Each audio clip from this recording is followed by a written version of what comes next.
শফিকুল ইসলাম মাসুদের একটি প্রশ্নের আলোকে তিনি জানিয়েছেন যে আমাদের মন্ত্রী আনম এহসানুল হক মিলন তিনি নিজের বক্তব্যের জন্য দুঃখ প্রকাশ করেছেন। কারণ তিনি বলেছিলেন শিক্ষার্থীদের ফার্মের মুরগি। আমি পুরো অডিওটা শুনেছি।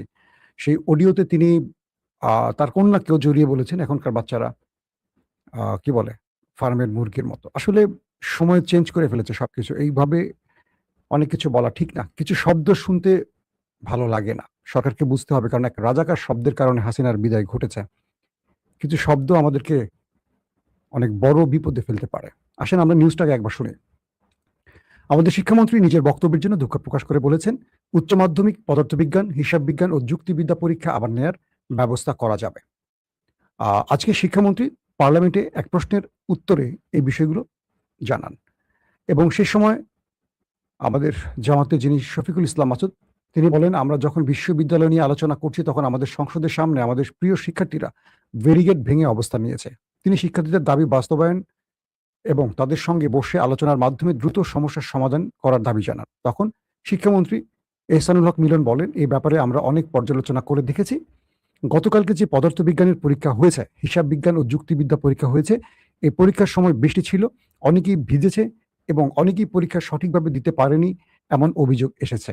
আমরা যদিও সবসময় পর্যবেক্ষণের মধ্যে ছিলাম, তারপরও শিক্ষার্থীদের দাবি এসেছে এই পরীক্ষাটি নিয়ে। শিক্ষামন্ত্রী বলেন, ইতিমধ্যে বন্যার কারণে চট্টগ্রাম বোর্ডের প্রতিটি জেলার পরীক্ষা বন্ধ করে দিয়েছি। আমাদের পুনরায় পরীক্ষা নিতেই হবে। এক্ষেত্রে আমরা ভেবেচিন্তে দেখেছি চট্টগ্রাম বোর্ডের পরীক্ষা যখন নিতে হবে, পদার্থবিজ্ঞান প্রথম পত্র, হিসেব বিজ্ঞান ও যুক্তিবিদ্যা, সে সময় আমরা এই পরীক্ষাটি পুনরায় নেয়ার ব্যবস্থা করব ইনশাআল্লাহ। তো শিক্ষামন্ত্রীর এই বক্তব্যটি আমাদের শিক্ষার্থীদের মনে আমি বলতে পারবো যে একটা বড় হতাশা দূর করেছে। এখানে কয়েকটা বিষয় আমাকে উল্লেখ করতেই হবে। আরেকটা বিষয় হলো যে শিক্ষকরা প্রশ্ন করেছেন পদার্থবিজ্ঞানের, সেই প্রশ্নে ত্রুটি এবং অসঙ্গতির জন্য 4 শিক্ষককে কারণ দর্শানোর নোটিশ দিয়েছে উচ্চ মাধ্যমিক ও উচ্চ মাধ্যমিক শিক্ষা বোর্ড।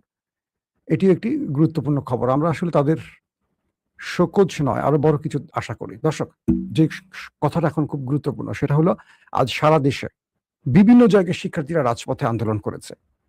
তুমি কে, আমি কে, ফার্মের মুরগি এরকম স্লোগান উঠেছে। শিক্ষার্থীরা বিভিন্ন জায়গায় পুলিশের সাথে মারমুখী অবস্থানেও গেছে। পুলিশ ছাত্রদের উপর মারমুখী হয়েছে। আবার দেখলাম আমার পছন্দের, আমার প্রিয় ভাই ছাত্রদলের সেক্রেটারি নাসির, তিনি ছাত্রদের শান্ত করতে গেছেন এবং ছাত্রদের বলেছেন যে আমরা পূর্বের ছাত্রলীগের মতো নই যে সরকার যা বলবে তাই করব। আমরা শিক্ষার্থীদের পক্ষে আছি। আমি সরকারের কাছে একটা দাবি থাকবে, এই সময় ছাত্রদের শান্ত করতে ছাত্রদলকে পাঠাবেন না। কারণ নাসির, রাকিবরা যথেষ্ট বুদ্ধিমান, তাদের সঙ্গে কিছু যায় যারা উস্কে দেয়।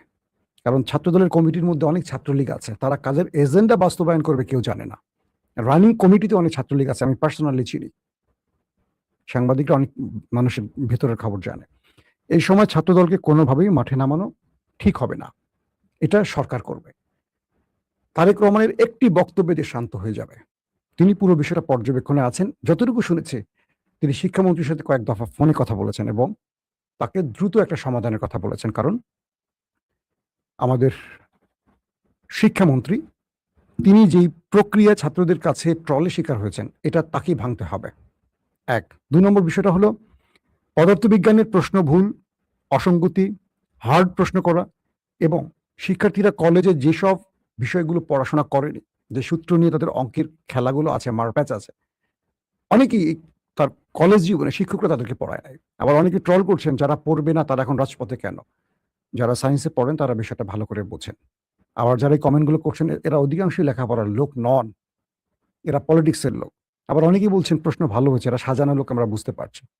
বাংলাদেশে কে কতটুকু মেধাবী, কে কতটুকু ভালো ভালো কলেজের পোলাপান কান্না করে হল থেকে বেরিয়ে গেছে, সেখানে কিছু সাজানো নাটক বন্ধ করেন। 1 2 3 নম্বর হলো সরকার দ্রুত সময় সিদ্ধান্তটা নিয়েছে, খুব ভালো হয়েছে। আমার প্রশ্ন থাকবে শিক্ষামন্ত্রীর কাছে, আপনাকে যারা বিপদে ফেলেছে, যারা এই প্রশ্নগুলো করেছে, শিক্ষা মন্ত্রণালয়ের বা শিক্ষা বোর্ডের গুরুত্বপূর্ণ পদে আওয়ামী লীগের যেসব ব্যক্তিরা বসে আছে, যারা সরকারকে বিপদে ফেলতে চায়, তাদেরকে দ্রুত শনাক্ত করেন, দ্রুত এই স্পর্শকাতর জায়গা থেকে বের করে আনেন। শিক্ষার্থীরা খুব মারাত্মক বিষয়, এটা স্পর্শকাতর জায়গা। বিএনপি জামাত 15 বছর চেষ্টা করে আওয়ামী লীগের একটা পশম ছিঁড়তে পারে নাই। শিক্ষার্থীরা হাসিনাকে দেশ ছাড়া করেছে, এটা ভুলবেন না। ছাত্রদলকে মাঠে নামিয়ে শিক্ষার্থীদের শান্ত করার চেষ্টা করবেন না, হিতে বিপরীত হবে। ভালো করে খেয়াল রাখবেন, কারণ ছাত্রদল বাংলাদেশের একটি বিশ্ববিদ্যালয় নির্বাচনে, সংসদ নির্বাচনে জিততে পারে নাই। ছাত্রলীগ এবং ছাত্রদলের প্রতি সাধারণ শিক্ষার্থীদের নজরটা সুনয়, কুনজর। তাদের প্রতি ভালোবাসাটা কম। সারা দেশে যুবদল, ছাত্রদল, স্বেচ্ছাসেবক দল যা কিছু করে, এই দায়গুলো বিএনপিকে নিতে হয়। তাই এদেরকে মাঠে নামাবেন না। 4, যে সিদ্ধান্তটা সরকার নিয়েছে দ্রুত মিডিয়ার মাধ্যমে প্রচার করুন যে পরীক্ষাগুলো আবার নেওয়া হবে। ছাত্ররা ঘরে ফিরে যাক, তাদেরকে মাঠে নামানো যাবে না। কারণ যে কোনো সময় ফলস ফ্ল্যাগ অপারেশন, বুঝতে পারছেন তো? ছাত্রদের মধ্যে আওয়ামী লীগ তাদের এজেন্টটা দিয়ে বা দিল্লি তাদের এজেন্ট নামিয়ে কোনো বড় রকম একটা অ্যাটাক চালাতে পারে। 2-4 জন ছাত্রের জীবন চলে গেলে আক্রমণের ফলে পুরো দেশ আগুন জ্বলে যাবে। পুরো দায় বিএনপিকে নিতে হবে। শিক্ষার্থীদের বলবো, সরকার দাবি অধিকাংশ মেনে নিচ্ছে বা মেনে নিয়েছে। আপনারা ঘরে ফিরে যান। আপনারা ঘরে ফিরে যান। কোনো মা, কোনো পিতা তার সন্তানকে এখন রাস্তায় রাখবেন না। এটা খুবই বিপজ্জনক ব্যাপার। কারণ আওয়ামী লীগ আপনার সন্তানকে টার্গেট করে বিএনপিকে বড় বিপদে ফেলতে পারে। এবং বিএনপিকে বলবো, পুলিশ লাগাবেন না। পুলিশ, ছাত্রদল বা সরকারি কোনো বাহিনী লাগাবেন না। নিরাপত্তার জন্য পুলিশ ছাত্রদের বেষ্টনী দিয়ে রাখবে, কিন্তু গায়ে টাচ করবে না। এগুলো হিতে বিপরীত হবে। কারণ সরকার ছাত্রদের অধিকাংশ দাবি মেনে নিচ্ছে। সো এই আন্দোলন আর চলবে না। যারা আন্দোলন করবে তাদেরকে আমরা শনাক্ত করবো যে আন্দোলন, তারা অযৌক্তিক দাবি নিয়ে যদি আন্দোলন হয় সেটা আমরা মানব না। যদি সরকার এই পরীক্ষাটা, যে পরীক্ষাগুলো হয়েছে ছাত্ররা ভালো দিতে পারেনি বন্যার পানি বা বৃষ্টির পানির কারণে, সেই পরীক্ষাগুলো যদি সরকার আবার নিচ্ছেই, যেহেতু সিদ্ধান্ত নিয়েছে, আর কোনো সমস্যা থাকছে না। যেসব অঞ্চলে পানিবন্দী সেই সব অঞ্চলের ক্ষেত্রে সরকার দ্রুত সিদ্ধান্ত নেবে। কোনো শিক্ষার্থী যেন কষ্ট করে হলে গিয়ে পরীক্ষা দিতে না হয়, তাকে যেন ভোগান্তি পেরোতে না হয়। এই ব্যাপারটা সরকার সিদ্ধান্ত দ্রুত নেবে এবং গণমাধ্যমে দ্রুত জানিয়ে দেবে। সো আমাদের দাবি থাকবে, এই একটি ঘটনা দিয়ে সরকার যেন বুঝতে পারে সরকারের রন্ধে রন্ধে আওয়ামী লীগের লোক বসে আছে। কারা এই ভুল প্রশ্ন করেছেন, কারা পানিবন্দী অবস্থায় সরকারকে শিডিউল পরিবর্তনে বাধা দিয়েছে। কারণ এই কাজগুলো শিক্ষামন্ত্রী করে না, এগুলো করে বোর্ড। এই বোর্ডের কোন কোন কর্মকর্তারা শিক্ষামন্ত্রীকে এইভাবে বিপদে ফেলেছেন তিনি হয়তোবা জানেন। তাকে দ্রুত ব্যবস্থা নিতে হবে। একটা দেশের মন্ত্রী সবকিছু করে দেয় না, কিন্তু মন্ত্রীকে সব দায়িত্ব নিতে হয়, যেমন শেখ হাসিনা সকল দায়িত্ব নিয়েছে। সো আমাদের মিলন ভাইকেও নিতে হবে।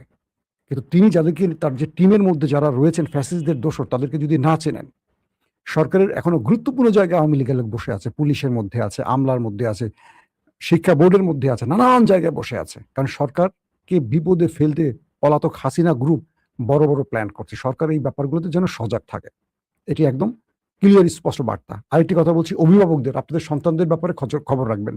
আন্দোলন, অধিকার আদায়ের জন্য আন্দোলন অবশ্যই করতে পারে, তাদের নিরাপত্তা চিন্তা করবেন। পুলিশ বাহিনীকে, এজেন্সিকে বলবো, ছাত্রদের উপর যেন বড় কোনো হামলা অদৃশ্য থেকে কেউ করতে না পারে। এজেন্সির ভেতরেও কিন্তু হাসিনার লোক আছে, আমাদের এই এজেন্সিগুলো আছে গোয়েন্দা বাহিনীর, তাদের মধ্যে তাদের লোক আছে। তারা বোমা হামলা থেকে শুরু করে বিভিন্ন রকম অঘটন ঘটাতে পারে, যেটাকে বড় আন্দোলনের রূপ দেওয়ার জন্য প্রয়োজন হতে পারে। এগুলো যেন না ঘটে। দর্শক, চলে আসছি ইরান আমেরিকা প্রসঙ্গে। মার্কিন প্রেসিডেন্ট ডোনাল্ড ট্রাম্প তার একটি বক্তব্যে বলে ফেলেছেন তিনি ইরানে ট্যাকটিক্যাল নিউক্লিয়ার অ্যাটাক করেছেন। ট্যাকটিক্যাল নিউক্লিয়ার অ্যাটাক খুবই ভয়ঙ্কর একটা ব্যাপার। আমেরিকা ইরানের মধ্যে ম্যাসিভ আকারে, ভয়ঙ্কর আকারে অ্যাটাক চালাচ্ছে।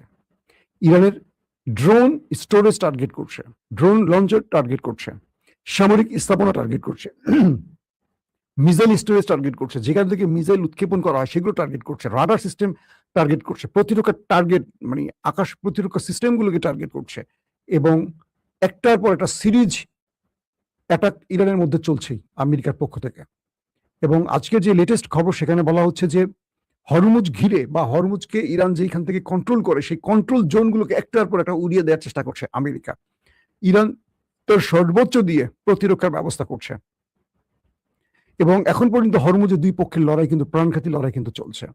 মার্কিন সামরিক বাহিনী ইরানের উপর আরো হামলা চালাবে এবং এই নির্দেশনা ইতিমধ্যে চলে এসছে। এবং ইরানের গণমাধ্যম বলছে বুশেহর, বন্দর আব্বাস এবং মাহশাহর এবং এবং আবাদান শহরে ব্যাপক অ্যাটাক চালিয়েছে আমেরিকা। ইরান দাবি করছে তারা কুয়েত, বাহরাইন ও জর্দানে অবস্থিত মার্কিন স্থাপনা এবং হরমুজ প্রণালীতে দুটো তেলবাহী সুপার ট্যাঙ্কারে হামলা চালিয়েছে। পাশাপাশি ইরান বলছে তারা বাহরাইনে মার্কিন ঘাঁটিকে মোটামুটি গুড়িয়ে দিয়েছে। সেটা অনেক বড় একটা ঘাঁটি, কয়েকটা অংশকে গড়িয়ে দিয়েছে। কুয়েতে ব্যাপক অ্যাটাক করেছে, সেখানে মার্কিন ঘাঁটিকে উড়িয়ে দিয়েছে মার্কিন কয়েকটি সিস্টেম। তাদের যে ড্রোন স্টোরেজগুলো সেখানে অ্যাটাক করেছে, মিসাইল স্টোরেজে অ্যাটাক করেছে, এবং তাদের যে ফুয়েল স্টেশন, মানে যেখান থেকে ফুয়েল সংগ্রহ করে রাখে তারা, সেই ফুয়েল স্টেশন অ্যাটাক করেছে। অর্থাৎ আমেরিকাকেও মোটামুটি নাড়িয়ে ছেড়েছে ইরান আজকের আক্রমণে। এবং তারা বলছে বাহরাইন ও জর্দানে তারা ব্যাপক অ্যাটাক করেছে। জর্দানে মার্কিন ঘাঁটির বেশ কিছু খবর আসছে যে সেখানে তাদের গুরুত্বপূর্ণ সেনাদের একটি ভবন আছে, সেই ভবনটা উড়িয়ে ফেলেছে। ধারণা করা হচ্ছে অনেক মার্কিন সেনা ওপারে গেছে। তো এই দুই পক্ষের হামলা এত তীব্র হচ্ছে, দিন যত যাচ্ছে তত তীব্র হচ্ছে, দুই পক্ষ ভয়াবহ আক্রমণে জড়িয়ে পড়েছে এবং কেউ কাউকে ছাড় দিচ্ছে না, এমন একটা অবস্থা তৈরি হয়েছে। এই পরিস্থিতি মার্কিন প্রেসিডেন্ট ডোনাল্ড ট্রাম্প হরমুজে 20% টোল নিজে নেবে এমন ঘোষণার পর ইরান আরো খেপে গেছে, এবং ইরান এখন এটাকে জীবন মরণ লড়াই হিসেবে বেছে নিয়েছে। এক বাক্যে বলা যেতে পারে ইরান এবং আমেরিকা বা ইসরায়েল এই যুদ্ধে কেউ কাউকে আর ছাড় দিতে নারাজ। আমেরিকা বলছে আমরা ইরানে ট্যাকটিক্যাল নিউক্লিয়ার অ্যাটাক চালিয়েছি। তার মানে এই যে ইরানে আক্রমণ হয়েছে এর মধ্যে একটা নিউক্লিয়ার অ্যাটাক ছিল, ছোট মাত্রায় ধরলাম, কিন্তু নিউক্লিয়ার অ্যাটাক, তার মানে ইরানের কতগুলো মানুষ প্রাণ হারাতে পারে, যে বিষয়গুলো হয়তো ইরান জাতির সামনে আনছে না বা সামনে আনবে, অথবা ট্রাম্প এটা সত্য না মিথ্যা বলছে সেটা ইরানের বক্তব্যের পর আমরা বুঝতে পারবো। তার মানে ইরান এখন নিউক্লিয়ার অ্যাটাকের পরও যখন ভয় পায়নি, তার মানে ইরানকে আমেরিকা দমাতে পারবে না। ইরান এখন ডু ডাই ম্যাচ খেলছে। ইরানের সামনে পথ একটাই খোলা, হয় মরো নতুবা মারো। সহজ বাক্যে, এক বাক্যে কথাটি বলা যেতে পারে, ইরানের সামনে আর কোনো পথ এখন খোলা নেই। দর্শক, তাছাড়া আরো বেশ কিছু তথ্য আসছে এরকম যে ইসলামী প্রজাতন্ত্র ইরানের আইআরজিসি তাদের সর্বোচ্চ প্রস্তুতি নিয়ে রেখেছে আমেরিকাকে মোকাবেলার জন্য। তারা বলছে যুক্তরাষ্ট্র একটি অবৈধ পথ দিয়ে হরমুজ প্রণালীতে যান চলাচল নিরাপত্তার নাম করে যে টোল ঘোষণা করেছে, এটা তাদের দিবা স্বপ্ন, কখনো তারা এটি বাস্তবায়ন হতে দেবে না। পাশাপাশি ইরান এটিও বলছে গালফের যে দেশগুলো ইরানে আক্রমণে তাদের ঘাঁটি ব্যবহারের অনুমতি দিচ্ছে, ইরানের নেক্সট টার্গেট তারা হবে। ইতিমধ্যে 6টি দেশকে ইরান টার্গেট করে ফেলেছে এই দ্বিতীয় ফেজে এসে। এবং ইরানের সশস্ত্র বাহিনী আমেরিকানদের প্রতিশ্রুতি ভঙ্গের বিরুদ্ধে দৃঢ়ভাবে অবস্থান নিয়েছে, যে তারা বলছে যে আমেরিকানরা বারবারই প্রতিশ্রুতি ভঙ্গ করেছে এবং প্রতারণা করেছে ইরানের সঙ্গে। ইরান এই ব্যাপারে কোনোভাবেই আর ছাড় দিতে নারাজ। অন্যদিকে ইউকে হঠাৎ করে ইরানের আইআরজিসিকে সন্ত্রাসী তকমা দিয়েছে। আইআরজিসিকে সন্ত্রাসী সংগঠন হিসেবে ঘোষণা করার যুক্তরাষ্ট্রের সিদ্ধান্তের তীব্র নিন্দা করেছে ইরান।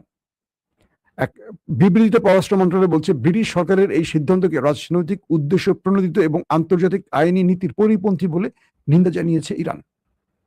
ব্রিটিশ সরকার কর্তৃক আইআরজিসিকে তালিকাভুক্ত করা একটি অন্যায় ও দায়িত্ব জ্ঞানহীন পদক্ষেপ, যা রাষ্ট্রসমূহের সার্বভৌমত্ব, সমতা এবং দেশগুলোর অভ্যন্তরীণ বিষয়ে হস্তক্ষেপ না করার নীতিসহ আন্তর্জাতিক আইনের মৌলিক নিয়মগুলোর লঙ্ঘন।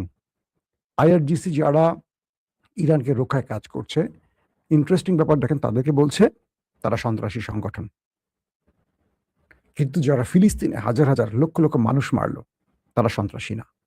যারা ইরানের ভেতরে একটি আক্রমণে স্কুলের 200 মানুষ মেরে দিল, যার মধ্যে 168 জন কোমলমতি শিক্ষার্থী ছিল, ছোট বাচ্চা, ফুলের মতো বাচ্চা, পৃথিবীর কোনো মানবাধিকার সংগঠন, জাতিসংঘ চোখে দেখলো না। এই সভ্যতাগুলো তারা পুরো পৃথিবীতে প্রচার করে। আমরা সেই প্রচারগুলো দেখি আর আমাদের উচ্চ শিক্ষার জন্য সেই দেশগুলোতে গিয়ে আমরা সভ্যতা অর্জন করে আবার দেশে এসে আরো বড় অসভ্য হই। ইরান এবং আমেরিকার মধ্যে এখন যে ফেজে খেলা চলছে, এটা নিউক্লিয়ার অ্যাটাকের দিকে যাবে। মার্কিন গণমাধ্যম বলছে যদি ইরানের আক্রমণে ট্রাম্পের কিছু ঘটে, সেক্ষেত্রে নেক্সট প্রেসিডেন্ট হবে vice president JD Vance. JD Vance সেনাবাহিনীকে নির্দেশ দিয়েছেন, এমন তথ্য মার্কিন গণমাধ্যম প্রচার করছে, যে ট্রাম্পের কিছু হলে আমেরিকা ইরানের উপর নিউক্লিয়ার অ্যাটাক চালাবে। আমেরিকার এত খাউস কেন নিউক্লিয়ার অ্যাটাক চালাবার? আমার মনে হয় ইরানের উচিত এই মুহূর্তে তাদের নিউক্লিয়ার পরীক্ষাটা চালানো। আমার ধারণা তারা বানিয়ে রেখেছে, এটা আমি বিশ্বাস করি, যদি বানিয়ে ফেলে একটা পরীক্ষা চালানো। কারণ ইতিমধ্যে ইরানে আমেরিকার ট্রাম্পের বক্তব্য অনুসারে তারা নিউক্লিয়ার অ্যাটাক করেছে। যে যুদ্ধ চলছে এর মধ্যে সীমিত আকারে, হয়তো বড় না, কোনো নিউক্লিয়ার ওয়ারহেড ব্যবহার করেছে। ইরান অনেক জিনিস হজম করছে। দুটো প্রশ্ন তৈরি হয় না, যে ইরান এত বড় খবরটিকে হজম করলো কেন? 2, এই নিউক্লিয়ার অ্যাটাকের পরও ইরান ভয় পেল না কেন? তার মানে আমেরিকা এখন বুঝতে পারছে ইরানকে আর ভয় দেখানো যাবে না। কিন্তু হরমুজ নিয়ে এই আক্রমণ এখন তীব্র হচ্ছে, বড় মাত্রায় চলে যাচ্ছে। এটাকে যদি এখন বন্ধ করা না যায়, তৃতীয় বিশ্বযুদ্ধের দিকে যাচ্ছে।